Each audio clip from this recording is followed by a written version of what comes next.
Venant à l'église ce matin, à la radio, j'ai entendu notre Premier ministre canadien qui nous disait « Encore une année où on ne peut pas fêter la fête des mères comme d'habitude ». Et il nous a répété ses recommandations. Évitez de faire des rassemblements, de manger ensemble. La parole de Dieu va nous encourager. Et qu'à l'occasion de cette fête des mères, que Dieu puisse nous parler. Quand nous vivons des événements un petit peu répétitifs, comme Noël, Pâques, la fête des mères, la fête des pères, après plusieurs années, ça devient toujours un défi pour les prédicateurs de choisir des textes. Et hier, j'ai eu comme un flash. Je me suis dit, il faut que je présente ce texte qui est tiré du livre des rois. Alors, avant de regarder ensemble ce passage, j'aimerais simplement revenir sur un ou deux éléments dans nos annonces. Dimanche dernier, j'ai oublié de mettre dans le bulletin nos condoléances envers Eliane Barrière, Jasmin Barrière, pour le décès de son papa. Claude Jasmin, vous connaissez Claude Jasmin, c'est un auteur, écrivain, animateur, etc. Donc il est décédé non pas cette semaine, mais la semaine d'avant, dans la nuit du mercredi à jeudi. Et le jeudi, Eliane et Marc revenaient de la Floride. Donc ils étaient partis le lundi, ça a pris 2-3 jours de voyage, donc ils sont arrivés le jeudi. Donc en tous les cas, je leur ai déjà téléphoné, bien sûr, puisque le jeudi, ils m'avaient aussi contacté. Mais en tout cas, officiellement, on voudrait présenter toutes nos condoléances à Eliane et sa famille pour le décès de son papa. L'Église, ceux qui sont ici depuis des années, vous avez déjà rencontré les fils d'Eliane et de Marc, donc David, Laurent et puis Gabriel. Donc pour toute la famille, on pense bien à eux en cette période de deuil. Adèle est partie au Cameroun et j'ai appelé donc Rosine parce qu'elle est partie assez rapidement. Et j'ai dit, est-ce qu'elle a été vaccinée? Elle me dit oui. J'ai dit, elle a été vaccinée 2 fois. Elle m'a dit non, on a essayé, mais on n'a pas pu. Mais je pense qu'elle va y aller pour peut-être 3 mois, 4 mois. Puis quand elle va revenir, elle va avoir son 2e vaccin ici. Mais tout de même, prions pour Adèle. Paul va certainement quitter Shawinigan pour venir suivre ses traitements à Laval et elle va rester chez sa sœur Franzi. Donc on va revoir Paul, pas dans des situations que nous aurions choisies nous-mêmes, mais donc Paul va certainement déménager à la fin du mois. De toute manière, elle devait changer d'appartement. Vous voyez, les choses s'enlignent d'une certaine façon. En tout cas, ça lui permet de quitter son appartement sans trop de problèmes et de venir ici. David nous a dit que Brunet a été opéré cette semaine. Et dans le bulletin, j'essaie de donner des explications, mais vraiment concentrées. Vous savez qu'il a un cancer au foie. Et c'est le côté droit du foie qui abrite la tumeur. Et si actuellement on l'opérait pour enlever le côté droit du foie, le reste du foie ne serait pas suffisant pour qu'il puisse vivre. Mais vous savez que le foie, c'est un organe qui se régénère. Je pense que c'est le seul organe qui se régénère. Je pensais que le nez se régénérait, mais c'est pas vrai, il paraît qu'il pousse, mais c'est pas pareil. Surtout quand on ment, il paraît que ça pousse pas mal. Mais ce qu'ils ont décidé de faire, et ils l'ont opéré mardi, pour couper l'alimentation en sang du foie du côté droit, pour que le foie du côté droit commence à s'atrophier, et que le côté gauche compense et grossisse. Et après 4 semaines, quand le côté gauche sera suffisamment gros, on va faire un scan pour vérifier ça. Après, on va faire l'opération, on va enlever le côté droit. Mais comme le côté gauche sera suffisamment grossi, ça va suffire pour qu'il puisse vivre. C'est incroyable hein, quand même ce que fait la médecine aujourd'hui. Donc on veut prier pour Brutus. Là, il se remettait de l'opération. Il y avait quelques douleurs après l'opération, mais il a toujours le moral et on est reconnaissant. Alors, je ne peux pas m'empêcher de dire un autre petit mot concernant notre frère Eduardo et l'appartement. Marie-France, depuis une semaine, elle est pratiquement jour et nuit sur Internet, sur l'ordinateur, ou à l'ordinateur, parce qu'elle ne s'assoit pas dessus, là, à l'ordinateur pour chercher des appartements. Et c'est vrai, vous en entendez parler à la radio, j'en ai entendu parler aussi dans les médias, c'est très difficile de trouver un appartement. Et David, tout à l'heure, il a dit, ouais, il y avait 61 personnes qui avaient pris rendez-vous pour visiter l'appartement. Puis tu disais, David, peut-être qu'il exagère, mais je ne pense pas qu'il exagère. Marie-France avait trouvé un appartement à Sainte-Rose. Il y avait 30 personnes qui voulaient le visiter, et la propriétaire a dit, j'arrête de prendre des rendez-vous, on n'en prend pas plus. Donc il y a vraiment une course aux appartements, et le bout du bâton, c'est les propriétaires qui le tiennent, et pour les locataires, c'est extrêmement difficile. Puis les prix ont vraiment explosé. Là, vous trouvez un 4,5, là, c'est facilement 1200, 1300 $, un prix moyen. Là, donc c'était vraiment compliqué. Marie-France trouve d'autres appartements. Les personnes lui disent oui, c'est disponible. Puis quand Marie-France leur dit qu'il y a des enfants, ils disent ah ben écoutez, nous on préfère pas d'enfants parce que c'est un appartement au 2e, au 3e, on veut pas que ça fasse du bruit pour les locataires en dessous. Alors, tu peux trouver un appartement, mais parce que tu as des enfants, puis que les propriétaires ont le choix, ils vont choisir qui ils veulent. D'autres propriétaires te demandent de remplir un formulaire sur Internet. Tu remplis le formulaire, puis tu attends. Probablement, il y a des tas de gens qui remplissent le même formulaire. Alors, c'était vraiment tout un défi. Et quand Marie-France a téléphoné jeudi soir pour cet appartement, qui se trouve donc de l'autre côté de la rue ici, le monsieur lui dit, écoutez, il lui explique, c'est pour un pasteur qui vient du Brésil, etc. Il va travailler dans l'église, là, de l'autre côté de la rue. Et le monsieur lui dit, bon, c'est pour une église, je vous donne la priorité. Mais il faut venir demain matin à 9h30, parce que c'est à ce moment-là que commencent les visites. Et on est arrivé à 9h30, il y avait déjà une dame avant nous qui a visité. Puis Vincent et moi, on est montés pour voir l'appartement. Et le monsieur, il attendait qu'on se prononce. On a dit, écoutez, on ne peut pas se prononcer tout de suite, il faut qu'on réfléchisse. On est parti sur le parking ici de l'église, puis on a commencé à parler, puis j'ai dit à Vincent, tu sais Vincent, là, si on ne le prend pas, on ne sait pas qu'est-ce qu'on va pouvoir trouver par la suite. Donc on a réfléchi un peu avec David, n'est-ce pas? Puis on a dit, on va le prendre. Alors je téléphone au gars, donc c'était quoi, 10h moins 10? Je dis, est-ce qu'il est pris? Il me dit non. Je dis, on le voudrait. Il dit, dépêchez-vous de revenir à l'appartement, parce que je continue à faire les visites, moi. On est retourné à l'appartement, on l'a vu dehors.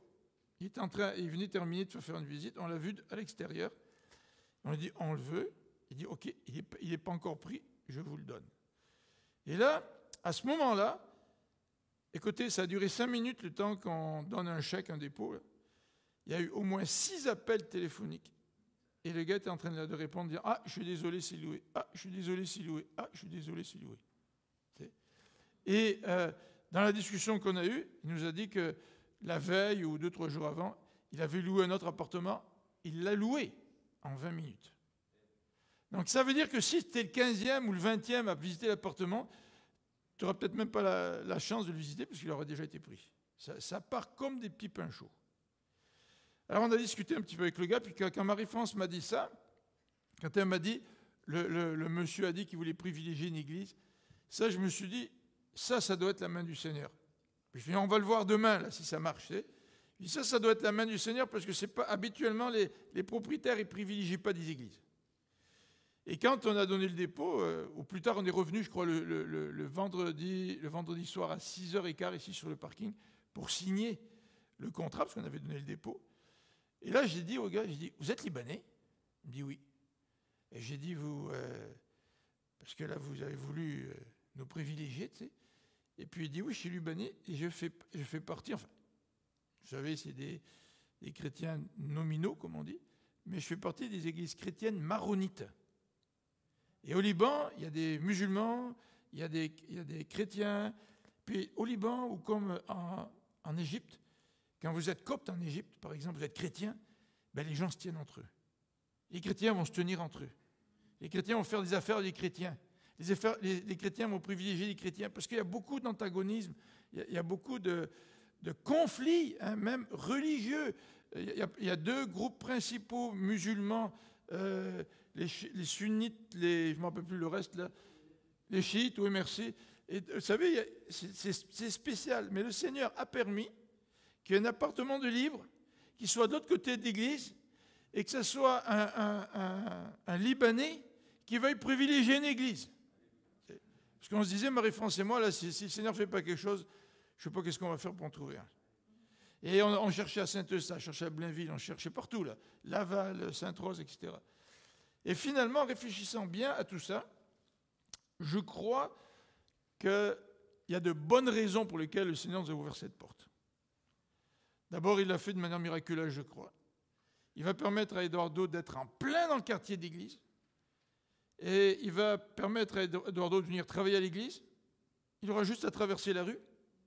Il aura son bureau ici. Si les filles sont fatiguées d'être dans un 4,5, vous savez, ce n'est pas tous les 4,5 qui ont des espaces de jeu. Ben, les filles pourront venir jouer dans le sous-sol d'église avec leur père ou leur mère. Ils sont à côté. S'ils veulent jouer dehors sur le terrain, ben, ils pourront jouer dehors sur le terrain. Et de plus, il y a des jeunes avec des jeunes familles qui jouent des fois sur le terrain. Ça va être une occasion de contact extraordinaire. Tu sais. Donc je pense que le Seigneur est en train d'ouvrir les portes. Combien de temps ils vont rester à l'appartement, je ne sais pas. C'est quand même un peu petit, le 4,5. Mais ce n'est pas un des plus petits qu'on a trouvé là. Puis il est quand même beau, honnêtement, il y a un très beau balcon, tout ça. C'est pas un petit balcon, là, c'est vraiment beau comme appartement. Même si c'est un petit peu petit, pour la chambre des filles, ça va être un petit peu petit. Au moins, ils auront un pied à terre. Ils vont pouvoir connaître un petit peu la région, puis s'ils veulent changer plus tard, ils pourront changer. En tout cas, c'est vraiment, je suis vraiment reconnaissant envers le Seigneur d'être intervenu dans cette situation. Voilà.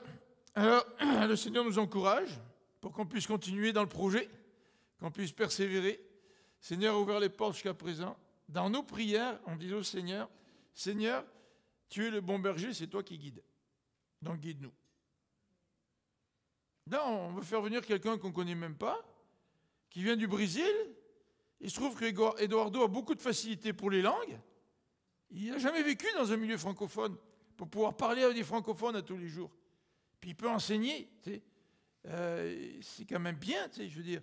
Le Seigneur nous prépare Eduardo. Il vient d'un même milieu que nous, le milieu baptiste. Il est très très proche que nous dans les convictions qu'il a, etc. Il me semble que le Seigneur est en train d'ouvrir quelque chose puis qu'il répond aux prières. Alors, évidemment, nous avons encore besoin de prier pour le visa. Un visa religieux, d'habitude, ça vient assez vite. Mais on est en pandémie. On a rempli tous les papiers en tant qu'Église. Eduardo remplit tous les papiers. Et le visa pourrait venir ce mois-ci, on ne sait pas.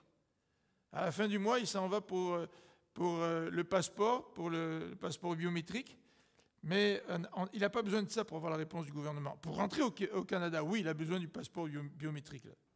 Alors il va faire 800 km le dernier dimanche du mois pour aller à Recife et pour pouvoir faire les démarches au bureau là, des passeports. Voilà. Donc, voilà pour les nouvelles. 1 roi 17, c'est la fête des mères. OK, on ne veut pas obscurcir cette journée par tout ce qui se passe autour de nous, mais c'est la fête des mamans. Alors je ne veux pas faire un historique concernant la décision de choisir une journée spécifique dans l'année pour fêter les mamans, mais c'est vrai que les mamans aujourd'hui font face à toutes sortes de défis. C'est vrai. Et le premier défi, c'est d'assumer le rôle, consciemment ou pas, qu'on appelle souvent les mamans superwoman. Hein, la maman s'occupe des enfants, elle travaille, elle s'occupe du foyer, et c'est comme si elle assume, la plupart du temps, deux travaux en même temps. C'est deux métiers, entre guillemets, en même temps. C'est vrai que les pères ont aussi un rôle, mais beaucoup de pères apprennent à assumer ce rôle. Dans notre génération, beaucoup plus de pères qu'avant s'impliquent dans les familles, mais toujours est-il, les mamans ont beaucoup de responsabilités. Et souvent, elles sont fatiguées, surtout avec des jeunes enfants. Le défi des mamans, c'est aussi le défi des mamans qui sont célibataires. Et là, s'occuper d'enfants en étant tout seul, travailler en même temps, c'est toujours tout un défi. Et je crois que c'est bien d'avoir dans l'année une journée au cours de laquelle nous pouvons manifester de manière particulière notre appréciation et notre amour pour notre mère. Mais les défis des mamans aujourd'hui englobent aussi le défi que relèvent les mamans veuves. Il y a quelques semaines, Vincent me téléphone et un de ses meilleurs amis, Sébastien, est décédé. Problème cardiaque à l'hôpital. C'est quelqu'un qui avait beaucoup de problèmes de santé. Il avait 50 ans, mais ça fait plusieurs années. Il était étudiant à la faculté, donc je le connaissais aussi. Et son épouse se retrouve toute seule, avec deux filles qui commencent l'adolescence. Je ne sais pas exactement leur âge, mais autour de 11, 12 ans, 13 ans. Là, tu sais. Mais c'est un défi qui semble insurmontable quand ça nous arrive. Tu sais. Donc les mamans font face aujourd'hui à toutes sortes de défis. Et dans ce texte de 1 Roi 17, je voudrais vous parler d'une veuve, qui est aussi une maman. Et ça se passe dans un contexte très très particulier qui fait en sorte que le rôle de maman est vraiment très difficile pour cette veuve. Avant de débuter donc par le premier aspect que je voudrais vous présenter dans cette méditation, je voudrais tout d'abord faire un petit commentaire concernant le prophète dont il est question dans ce passage. Regardez chapitre 17 de 1 Roi. Un prophète nommé Élie, originaire du village de Tishbé en Galade, vient dire au roi Akab. Il commence son ministère. Et si vous regardez la fin du chapitre 16, il est question du règne de Zimri sur Israël, puis d'un seul coup, et puis le règne d'Omri sur Israël, le règne d'Akab sur Israël, puis d'un seul coup, sans aucune préparation, Élie entre en scène. Sans aucune présentation même. En fait, quand on lit ce passage, Élie, c'est pratiquement un nobody, un Joe Blow qui vient de nulle part. Puis il apparaît comme ça, puis il vient parler au roi. Il n'a pas de réseau, ni politique, ni social. Il n'appartient pas à la haute société de l'époque. Il n'a pas plusieurs diplômes à la suite de son nom. C'est un homme que Dieu envoie avec une mission. Et nous savons que le ministère d'Élie et le ministère de son successeur Élisée se sont déroulés dans une période de l'histoire d'Israël extrêmement sombre, peut-être une des plus sombres. Et Dieu choisit un homme. Mais quelles sont ses qualifications? Sa première qualification, on la voit au verset 1b, « Aussi vrai que l'Éternel, le Dieu d'Israël, que je sers, est vivant. » Il est animé par une conviction que Dieu est vivant et que c'est ce Dieu vivant qu'il a appelé. Et non seulement il a une conviction que Dieu est vivant, mais ce deuxième élément dans ce texte, c'est qu'il obéit.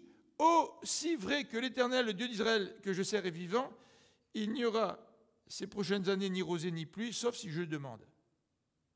Vous voyez, aussi vrai que l'Éternel que je sers, aussi vrai qu'il est vivant. Moi, je sers l'Éternel qui est vivant. Et il est animé de deux éléments qui le qualifient pour être prophète de l'Éternel, pour être porte-parole de l'Éternel. C'est qu'il est convaincu que l'Éternel est vivant, puis il a le profond désir de le servir. Et il le sert. Alors c'est dans ce contexte que je voudrais ce matin méditer sur l'exemple de foi d'une maman qui vivait une période tout à fait particulière, lourde, difficile. Elle était au bout du rouleau, elle n'avait plus d'options devant elle. Mais par exemple, cette femme a exercé sa foi dans le Seigneur. Alors, je voudrais vous présenter ce message en 3 parties. Tout d'abord, présenter le besoin de cette femme. Et peut-être que bien des mamans vont se reconnaître dans le besoin de cette femme, peut-être à certains niveaux, à différents niveaux. Mais peut-être que nous aussi, les gars, là, nous allons nous reconnaître, parce que nous aussi, nous avons des besoins. Et par la bande, le Seigneur veut aussi nous parler à nous, les gars, même si c'est la fête des mères. Et le deuxième élément que je voudrais vous présenter, c'est donc la foi de cette mère. Comment elle se manifeste, la foi de cette mère? Comment nous aussi pourrions-nous vivre ce même type de foi qui est illustré par l'exemple de cette femme de Sarepta? Et le troisième élément que je voudrais vous présenter dans ce message, c'est le suivant. Qu'est-ce que sa foi lui a appris? Parce qu'une foi en action nous apprend bien des choses.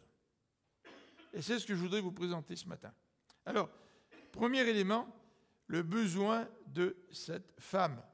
Et nous allons lire ensemble le contexte de cette histoire, de ce récit, de ce témoignage en quelque sorte. Verset 1er du chapitre 17, Élie vient voir Akab et lui dit « Aussi vrai que l'Éternel, le Dieu d'Israël que je sers, est vivant, il n'y aura ces prochaines années ni rosée ni pluie, sauf si je le demande. » Après cela, l'Éternel dit à Élie « Quitte ce lieu, va vers l'est, cache-toi dans le ravin du torrent de Kérit, à l'est du Jourdain.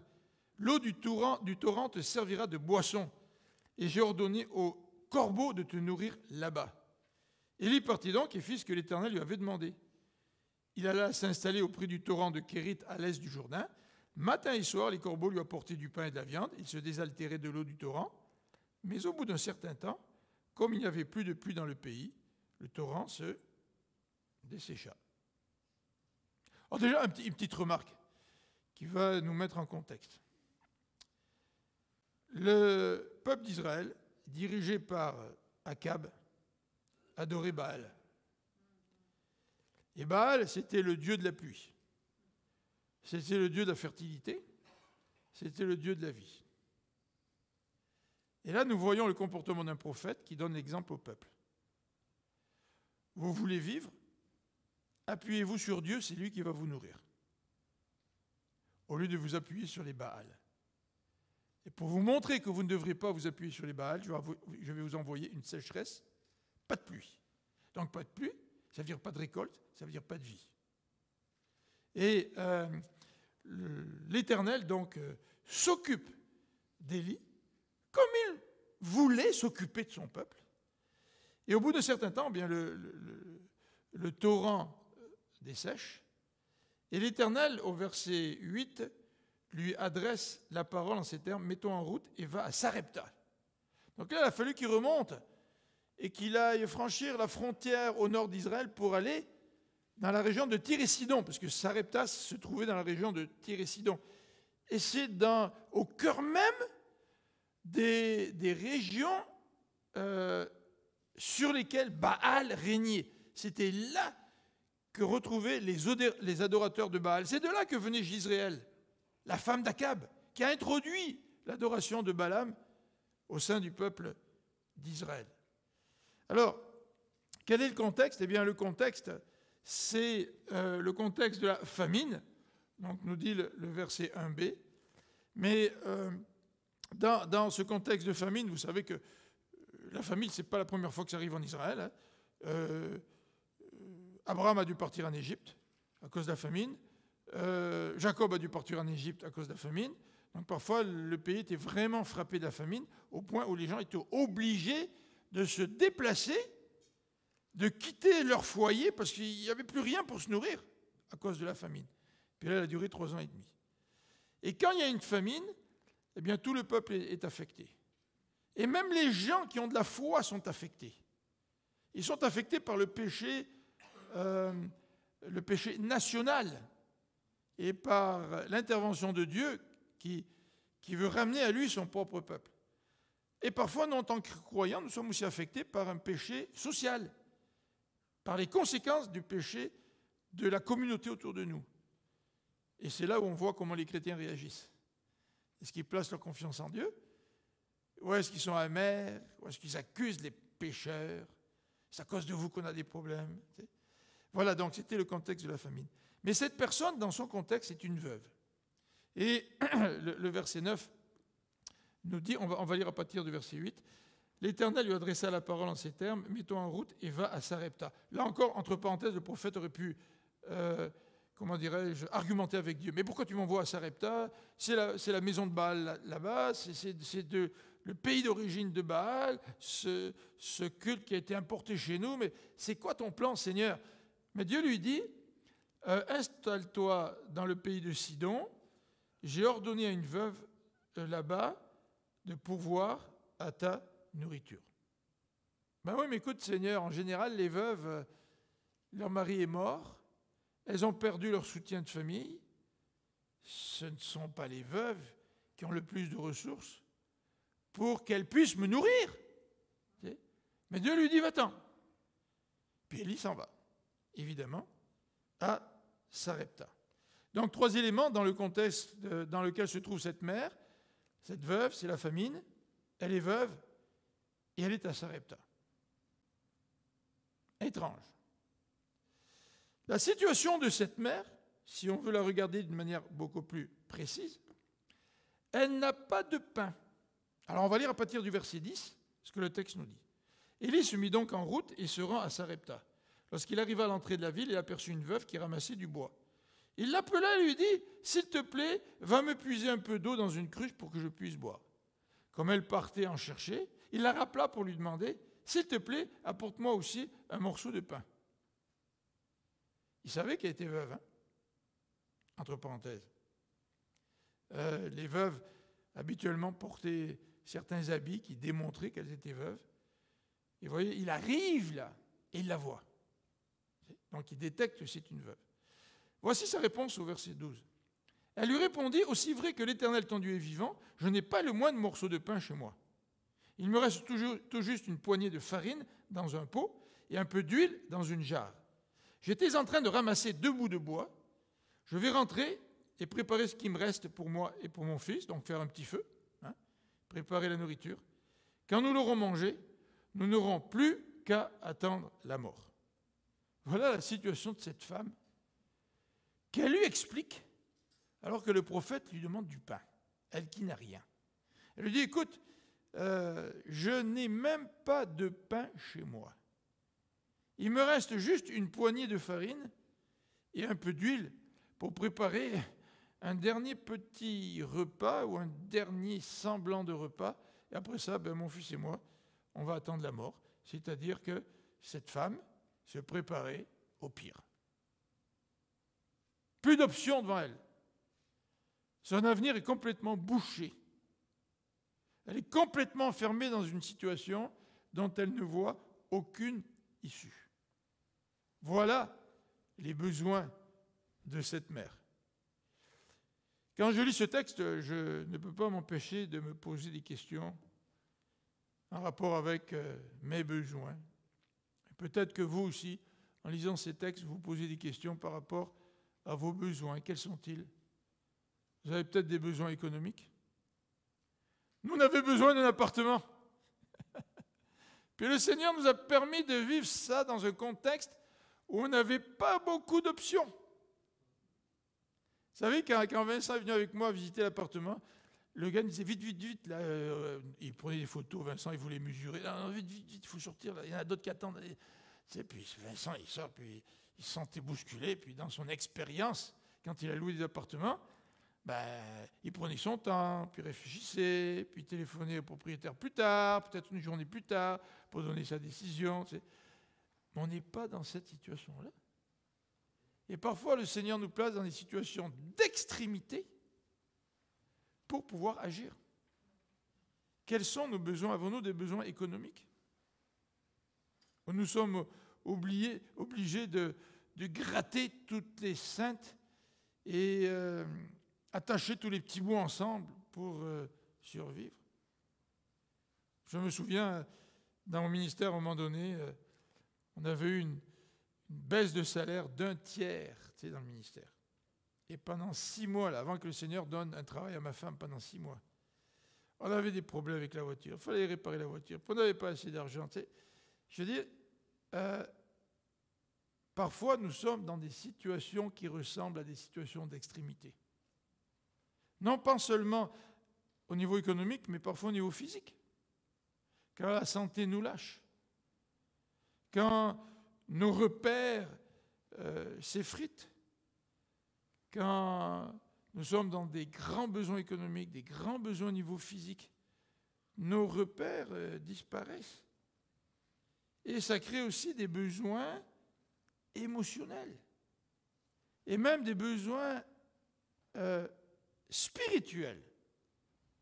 Parce que dans ces circonstances, nous posons souvent des questions, nous sommes désorientés, nous doutons de notre rapport avec Dieu, nous doutons de l'amour de Dieu, nous doutons de son intervention dans notre vie.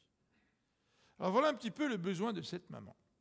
Regardons maintenant le deuxième aspect dont je vous ai parlé, que je vous ai présenté, c'est la foi de cette maman. Alors on va lire à partir du verset...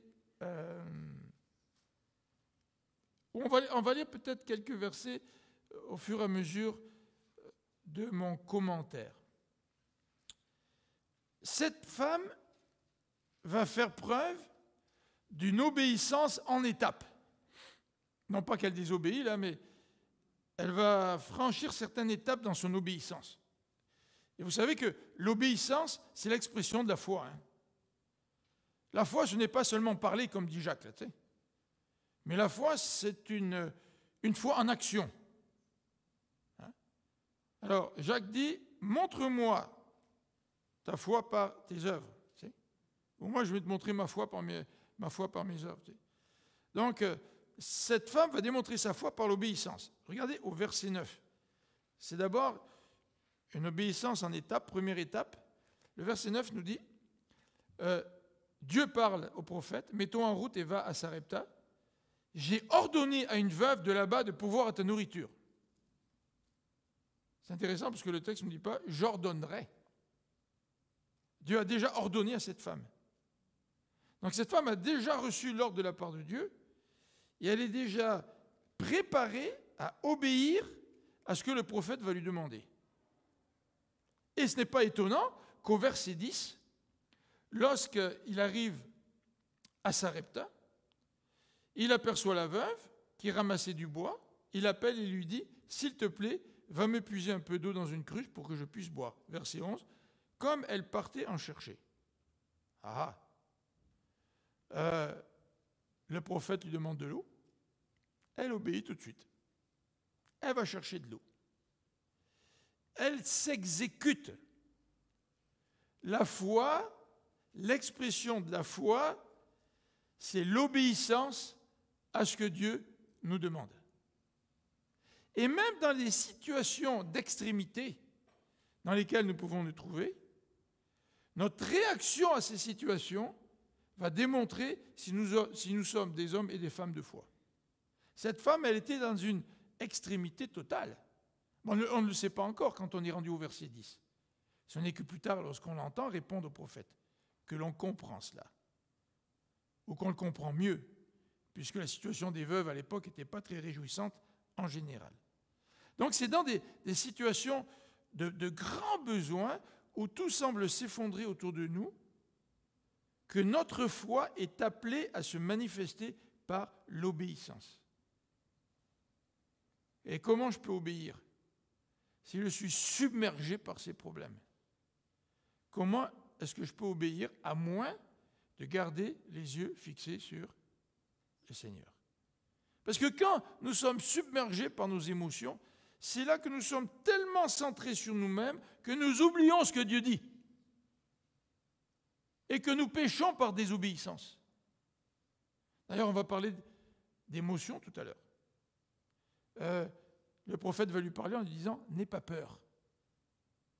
Alors, deuxième remarque dans cette section, c'est qu'elle va aussi poser un acte d'obéissance beaucoup plus difficile que d'aller chercher de l'eau. Quel est-il cet acte d'obéissance beaucoup plus difficile? Regardez au verset 11. Comme elle partait chercher de l'eau, le prophète la rappelle pour lui demander « S'il te plaît, apporte-moi aussi un morceau de pain. » Je ne sais pas dans quel état d'esprit était le prophète quand il lui a demandé ça. C'est déjà une veuve. Donc il n'y a pas beaucoup de moyens. Et on est dans une période de famine. C'est comment tu peux, en tant que prophète, demander à cette femme qu'elle te donne du pain. Ça n'a pas d'allure. Et peut-être que le prophète a eu le cœur brisé, je ne sais pas, le texte n'en parle pas. Mais toujours est-il, cette femme, devant cette demande, ne va pas manifester une désobéissance, elle ne va pas refuser, elle ne va pas accuser le prophète d'être indécent de lui faire une telle demande, elle ne va pas trouver toutes sortes d'excuses pour s'échapper, et cette femme lui dit simplement quelle est sa réalité. Et cette réalité nous est décrite au verset 12. Elle lui répondit, « Aussi vrai que l'Éternel, ton Dieu, est vivant, je n'ai pas le moindre morceau de pain chez moi. Il me reste tout juste une poignée de farine dans un pot et un peu d'huile dans une jarre. J'étais en train de ramasser 2 bouts de bois. Je vais rentrer préparer ce qui me reste pour moi et pour mon fils. Quand nous l'aurons mangé, nous n'aurons plus qu'à attendre la mort. » C'est exprimer ta réalité devant Dieu, ce n'est pas nécessairement une désobéissance. Et cette femme ne veut pas désobéir. Mais cette femme lui dit, je serais peut-être bien désireuse de te donner un morceau de pain, mais j'en ai pas. Je ne peux même pas répondre à ta demande, dit cette femme. Voyez-vous, c'est plus difficile d'obéir dans un contexte où on a beaucoup de besoins. Alors que va faire le prophète? Eh bien, le prophète va l'encourager à l'obéissance. Regardez le verset 13 et 14, que nous pouvons lire ensemble. Élie reprit, « Sois sans crainte. » Il fait allusion à la peur, là. « Rentre, fais ce que tu as dit. Seulement prépare-moi d'abord, avec ce que tu as, une petite miche de pain et apporte-la-moi. Ensuite, tu en feras pour toi et pour ton fils.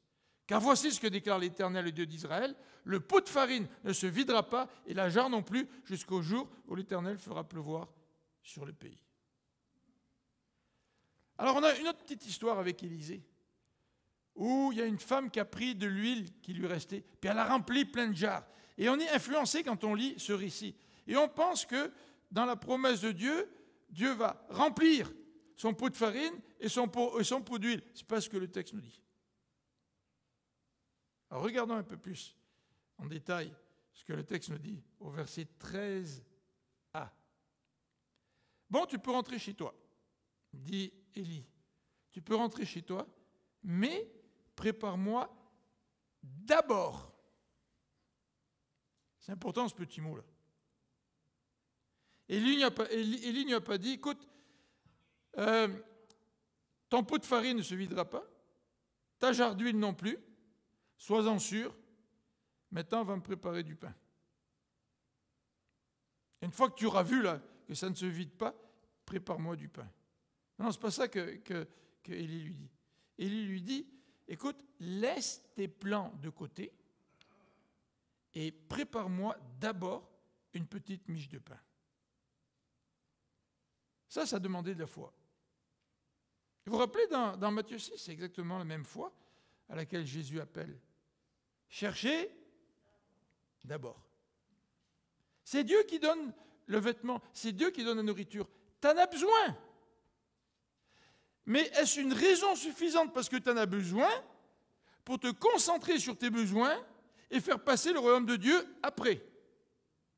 Dans Matthieu 6, Jésus il dit, cherchez d'abord. Oh, ce petit mot-là, on aimerait bien l'effacer parfois. Cherche d'abord. Et quand tu cherches d'abord le royaume de Dieu, bien Dieu va pourvoir. De toute façon, tu es déjà rendu dans une extrémité. Alors, au lieu de te morfondre dans ta situation, cherche d'abord le royaume de Dieu. Donne d'abord à Dieu ce que Dieu te demande. De toute façon, tu ne pourras pas améliorer ta situation dans laquelle tu te trouves actuellement. Et c'est une folie de penser que tu vas pouvoir t'en sortir tout seul. Donc, donne à Dieu la première place. Ça, c'est une obéissance beaucoup plus difficile, mais c'est quand même une parole rassurante que veut donner Élie à cette femme, parce qu'il lui dit « Sois sans crainte ». Il y a des raisons d'avoir peur. Et dans nos besoins, nous pouvons avoir toutes sortes de raisons et de justifications d'avoir peur, et nous pouvons utiliser cette peur pour éviter d'obéir à Dieu. C'est ce qu'a fait Saül. « Oh, les Philistins sont partout autour de moi. Samuel a demandé d'attendre sa venue pour offrir le sacrifice, puis des tas de mes soldats commencent à partir, mon armée commence à être complètement réduite, et là j'ai peur. Ben, ma peur justifie ma désobéissance. » C'est exactement ce que Saül est en train d'expliquer à Samuel. « C'est pour ça que j'ai offert le sacrifice, dit-il à Samuel, lorsque Samuel arrive. » Non, notre peur n'est jamais une justification à un manque de foi. Et cette femme, ici, est rassurée par Élie en disant, Élie lui dit, vas-y, je sais que tu as peur, tu as des craintes, prépare-moi ce morceau de pain. Et le verset 13b, c'est une répétition de la demande de Dieu ou du prophète. Fais d'abord ce morceau de pain pour moi. C'est la deuxième fois qu'il lui demande. Et là, nous avons une bonne leçon. Une bonne leçon. Le Seigneur veut que nous puissions lui donner le peu que nous avons. Le peu que nous avons, auquel nous aimerions tellement nous raccrocher, que nous aimerions tellement conserver.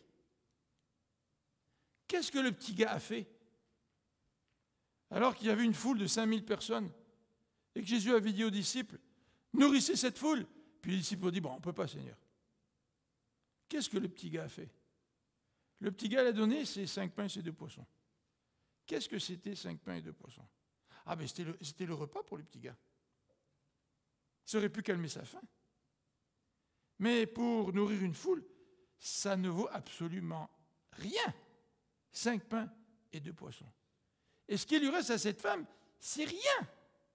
Mais Dieu lui demande de faire un acte de foi en lui disant, donne-moi le peu que tu as et tu verras ce que moi je vais faire. Et c'est ce que Dieu nous demande. Dans les défis qui sont devant nous, dans tout ce qui nous échappe, Dieu nous demande de lui donner le peu que nous avons et de lui faire confiance. Vous vous rappelez cette femme-là qui amène dans le tronc là, le peu d'argent qu'elle a, et puis Jésus, il regarde, puis il loue cette femme, parce que les riches arrivent, ils mettent plein d'argent dedans, mais ils mettent de leur superflu. Mais cette femme, qu'est-ce qu'elle fait? Elle donne de son nécessaire. Alors vous allez me dire, oui, mais on a souvent vu des hommes et des femmes qui ont manqué de sagesse et qui ont donné de leur nécessaire à Dieu, entre guillemets. Et puis leur situation s'est empirée. Puis c'est pas ça. On demande pas, Dieu ne nous demande pas de nous suicider. C'est pas ça. Mais Dieu nous demande de donner notre nécessaire parce qu'il veut agir. Et quand ce que Dieu nous demande vient de lui, ce que nous allons lui donner, Dieu va l'utiliser pour nous bénir. Si ça ne vient pas de lui, ce que nous allons lui donner, eh bien Dieu ne l'utilisera pas pour nous bénir. Vous voyez, c'est dans une intimité avec Dieu que l'on comprend ce que Dieu nous demande et que nous acceptons des gestes de foi que Dieu va honorer et non pas des gestes de pseudo-foi que Dieu n'honorera pas parce qu'on n'est pas vraiment en communion avec Dieu. Alors, dans le verset 14, nous avons quelque chose qui est très important, c'est que le verset 14 nous relate la promesse de Dieu. Voici ce que déclare Dieu. Je ne donne pas mon nécessaire parce que je veux être spirituel. Je ne donne pas mon nécessaire pour montrer aux hommes que moi, tu sais, je suis arrivé au niveau spirituel. Je donne à Dieu en m'appuyant sur la parole de Dieu, sur les promesses de Dieu.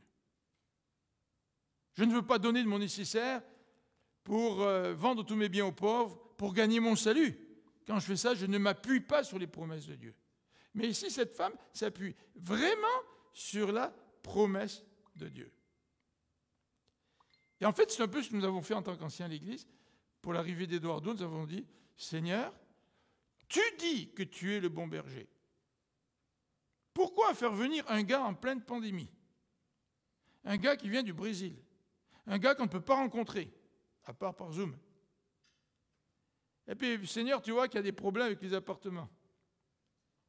Mais on s'est dit, Seigneur, nous allons te donner tout ce que tu veux qu'on te donne pour le faire venir ici, en croyant ta parole. C'est-à-dire, tu dis dans ta parole que tu es le bon berger et c'est toi qui guides. Donc, Seigneur, guide. Et nous, on va te suivre. Et cette femme a manifesté une foi qui s'appuie sur la parole de Dieu et Élie lui a donné la parole en question pour qu'elle puisse s'appuyer sur cette parole et démontrer la foi qui l'animait.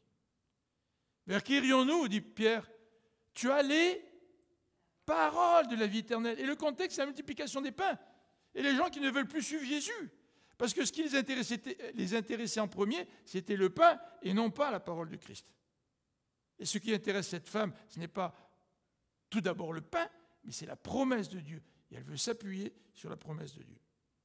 Dernier élément, qu'est-ce que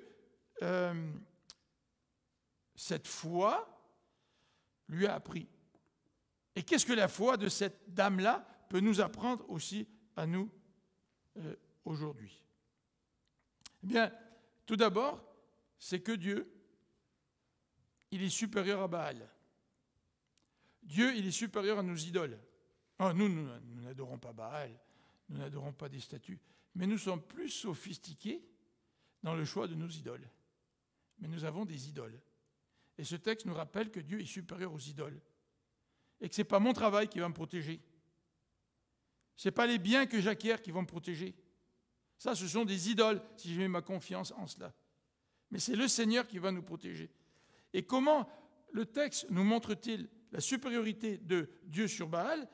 C'est tout d'abord au travers de cette confrontation, cette famine que Dieu a envoyée. Dieu attaque directement l'idolâtrie du peuple d'Israël. Vous mettez votre confiance en Baal, vous croyez que Baal, c'est le dieu de la pluie et de la rosée. Si vous remarquez au début du chapitre, il est dit qu'il n'y aura pas de pluie ni de rosée, au verset 1er, là, pendant ces prochaines années. Il y avait certaines régions d'Israël, la plaine de Jezréel, où même s'il n'y avait pas de pluie, la rosée était tellement dense que ça humidifiait le sol. Donc quand Dieu a décidé d'envoyer la famine pour confronter le peuple d'Israël et confronter directement Baal, il a dit plus de pluie, plus de rosée, plus de récolte. Baal, c'était le dieu de la fertilité. Et le peuple d'Israël pratiquait ce qu'on appelle la prostitution sacrée en guise de culte de la fertilité. Il y avait des prostituées sacrées dans les temples à l'époque. Donc Dieu veut directement confronter Baal pour faire comprendre au peuple d'Israël que c'est de lui que nous pouvons tirer notre subsistance et notre vie, et non pas de Baal. Et Dieu va confronter directement Baal, non seulement en Israël, mais il va le confronter directement à Tyr et à Sidon. Le lieu d'habitation de Baal venait de là, comme nous l'avons dit. La femme d'Akab, Jezréel, a ramené le culte de Baal parce qu'elle venait, elle, de Tyr et Sidon. Elle s'est mariée avec Akab. Et Dieu va confronter directement Baal, la puissance de Baal, à Sarepta par l'intermédiaire de la foi de cette femme. Et pourquoi Dieu permet souvent que nous vivions de grands besoins dans nos vies? C'est probablement, bien souvent, pour confronter nos propres dieux. Pour nous montrer que ceux en quoi nous plaçons notre confiance ne sont pas dignes de cette confiance, mais que lui seul est digne de cette confiance. Que ce soit, comme on a dit, l'argent, la santé.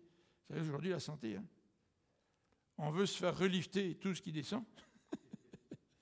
On veut manger bio, on veut manger granola. On dirait parfois, je ne dis pas qu'il ne faut pas s'occuper de sa santé, là, mais des fois ça prend des proportions exagérées. Ou parfois nous mettons notre confiance dans nos enfants, notre famille, notre grande fierté. Puis quand les problèmes familiaux arrivent, Dieu vient directement nous confronter avec notre propre idole. Mes enfants ne doivent pas être mes idoles. La nourriture ne doit pas être mon idole. Mon travail ne doit pas être une idole. Mon argent ne doit pas être une idole. Et Dieu vient confronter nos idoles pour démontrer leur impuissance dans notre vie, comme il a démontré l'impuissance de Baal chez lui, chez Baal, sur son terrain, à Tyr et à Sidon. Ce que la foi de cette femme nous apprend, ce que cette foi peut-être lui a appris à elle, c'est que Dieu n'est pas seulement le Dieu d'Israël, mais que Dieu veut être le Dieu de toutes les nations. Dans Luc 4, versets 26 à 27, Jésus suscite la colère de son auditoire qui veulent le mettre à mort, parce que Jésus a fait référence à cette veuve de Sarepta, vers qui Élie est venu, en disant il y avait plein d'autres veuves en Israël, mais Élie, envoyé par Dieu, est allé où? À l'étranger, rencontrer cette femme. Et dans Luc au chapitre 4, versets 26 et 27, il est question aussi de Naaman. N'y avait-il pas, dit Jésus, d'autres lépreux en Israël? Mais Dieu est intervenu dans la vie d'un Syrien, Naaman, un lépreux. Et de plus, le chef de l'armée des ennemis. Tu sais. Dieu n'est pas seulement le Dieu d'Israël, mais il veut être le Dieu de toutes les nations, comme il l'a dit à Abraham et aux patriarches. Dans Marc, au chapitre 7, Jésus va renforcer cette leçon en parlant de cette femme syro-phénicienne. Cette femme qui vient de ce même endroit, là, Tyr et Sidon. Tu sais. Cette femme dont la fille était tourmentée par un démon, vous vous rappelez? Jésus, il vient toucher cette femme. Il y avait bien d'autres cas similaires en Israël, mais Jésus choisit une étrangère, tout comme Jésus a choisi d'intervenir dans la vie de ce centurion, ce Romain, le représentant de l'oppresseur. Et Jésus a dit, en parlant du centurion, je n'ai jamais vu une foi aussi grande que lui en Israël. Le Seigneur veut toucher les nations. Et si nous avons la foi dans le Seigneur va nous utiliser pour que nous touchions les nations, pour que nous soyons une lumière pour les nations. Et non pas pour garder cette lumière entre nos quatre murs, entre nous, mais que nous puissions communiquer la grâce de Dieu, le bon évangile du Seigneur, à tous ceux qui vivent autour de nous. Une autre leçon que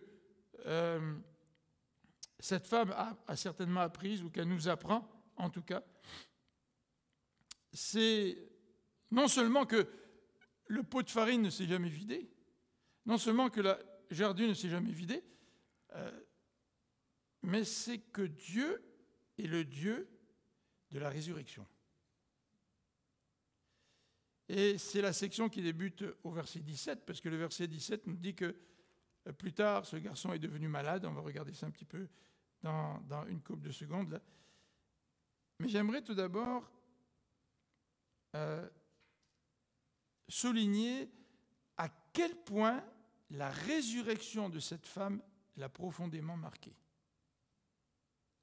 Imaginez-vous, à chaque jour, elle met la main dans le pot et elle va ramasser au fond du pot. Ah, il y en a encore. Elle va ramasser la farine. Elle prend le pot d'huile, elle met la main dans le pot, puis au fond du pot, ah, il y a encore de l'huile.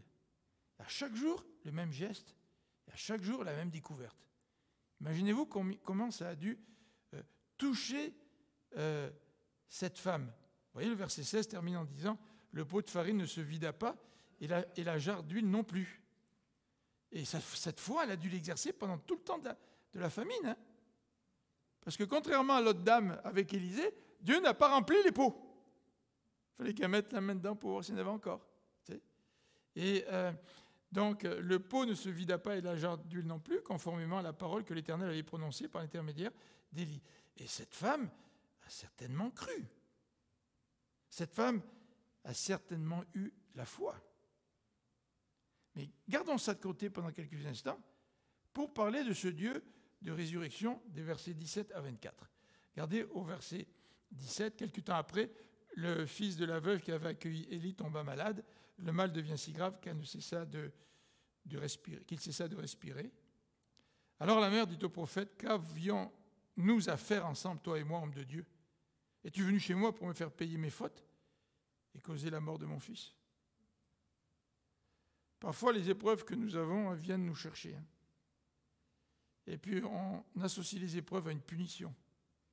Et ce n'est pas du tout le cas pour cette femme. Nulle part, le texte nous dit qu'elle devait payer pour ses fautes. Et le Nouveau Testament nous dit que Christ a payé pour nos fautes. Et ce n'est pas parce que nous sommes dans des problèmes, des difficultés de tous ordres, qu'automatiquement nous devrions croire que Christ nous fait payer nos fautes. Élie donc lui dit, donne-moi ton fils. Verset 19, il le prit des bras de sa mère, le porta dans la chambre haute où il logeait, et l'étendit sur le lit. Puis il implora l'Éternel, « Ô Éternel mon Dieu, cette veuve m'a accueilli chez elle. Est-ce que vraiment tu lui voudrais du mal au point de faire mourir son fils ?» Puis il s'allongea par 3 fois de tout le long sur l'enfant et implora l'Éternel. « Éternel mon Dieu, je t'en prie, veuille faire revenir en lui le souffle de vie de cet enfant. » L'Éternel exauça la prière d'Élie. Le souffle de l'enfant revint à lui, et il reprit vie. Élie prit l'enfant, le descendit de la chambre haute, à l'intérieur de la maison, et le rendit à sa mère en disant, « Viens voir, ton fils est vivant. » Cet épisode nous présente encore une confrontation entre Dieu et Baal. Pourquoi? Dans la mythologie cananéenne, Mot, c'est le dieu de la mort, faisait en sorte que Baal, à un moment donné de l'année, mourait. Baal mourait quand on arrivait à la période chaude, après avoir ramassé les récoltes. Il n'y avait plus de pluie pendant l'été. Baal mourait parce qu'il était attaqué par le dieu Mot. Et il fallait l'aide de sa consort, c'est-à-dire la déesse Anat, pour que Anat puisse le ressusciter et qu'il puisse envoyer de nouveau la pluie au début de l'automne, pour qu'on puisse commencer à planter. Ça, c'est les pluies, les premières pluies. Puis vous aviez aussi les dernières pluies qui venaient à la fin du printemps. Et ensuite, c'était la période de sécheresse, et Baal mourait de nouveau. Et Baal, de nouveau, avait besoin de l'aide de sa consort, la déesse Anat, pour pouvoir ressusciter. Et ici, dans ce texte, nous avons une confrontation directe entre le dieu de Baal, qui prétend être le dieu de la vie, le dieu de la pluie, le dieu de la fertilité, le dieu de la vie, et un Dieu qui, lui, ressuscite vraiment des morts, et un Dieu qui va envoyer son Fils, qui va confronter la mort et qui va la vaincre une fois pour toutes. Le Christ n'a pas besoin de mourir à chaque année pour pouvoir ressusciter à chaque année et démontrer la puissance de Dieu sur la mort à chaque année. Le Christ a vaincu la mort. Et je voudrais revenir à cette remarque de cette femme à la fin du chapitre, verset 24. Alors la femme s'écria, « Maintenant je sais que tu es un homme de Dieu et que la parole de l'Éternel que tu prononces est vraie. » Elle ne le savait pas avant, ça? Je pense que oui, elle le savait avant. Pendant 3 ans et demi, elle a vu que ces 2 pots ne sont jamais vidés. Elle savait que la parole de Dieu était vraie, parce que Dieu lui avait promis que ces pots ne se videraient pas. Mais remarquez cette phrase qui vient après la victoire du Christ sur la mort.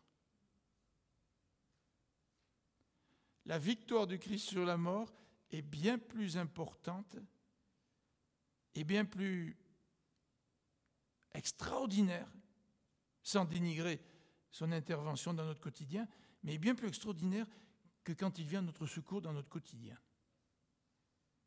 Cette femme, elle a eu une perception là, de la grandeur de Dieu qui était encore plus grande que ce miracle dont elle était l'objet, c'est-à-dire que ces 2 pots ne se vident jamais. Et elle a compris la grandeur de Dieu. En tout cas, elle a davantage compris la grandeur de Dieu quand Dieu lui a montré qu'il était un Dieu de résurrection. Qu'est-ce qui nous intéresse le plus dans notre quotidien? Que Dieu réponde à nos problèmes et qu'il donne des solutions? Ou que nous puissions comprendre que Dieu est le Dieu de la résurrection, parce qu'il a ressuscité Jésus-Christ d'entre les morts. Et qu'un jour, Dieu va poser un acte qui va faire que nous allons passer de la mort physique à la résurrection. Et nous allons vivre pour l'éternité auprès de Dieu. Dieu est plus qu'une machine distributrice. On met quelques sous dedans, puis il nous donne ce dont on veut, ce que nous désirons. Dieu, c'est un Dieu qui est plus grand que les miracles qui répondent à nos besoins. Dieu est le Dieu de la résurrection. Quelle leçon de la part d'une maman, d'une veuve, en cette période de fête des mères. Que le Seigneur puisse toucher notre cœur et qu'il puisse solidifier notre foi au travers de ce récit. Prions ensemble.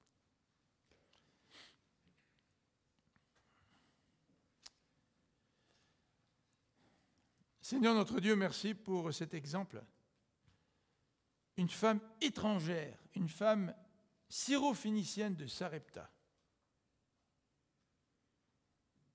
qui a compris que Baal ne faisait pas le poids devant Dieu. Ô Seigneur, permets-nous aussi de comprendre que nos idoles ne font pas le poids devant toi. Afin que nous puissions nous confier en toi et manifester notre foi de façon très concrète. Et en particulier dans nos épreuves, dans nos difficultés, dans nos besoins. Quand les vagues semblent nous submerger, Seigneur, que notre foi puisse se manifester. Merci pour l'exemple de cette mère. Non seulement pour nous les mamans, mais pour nous les papas aussi.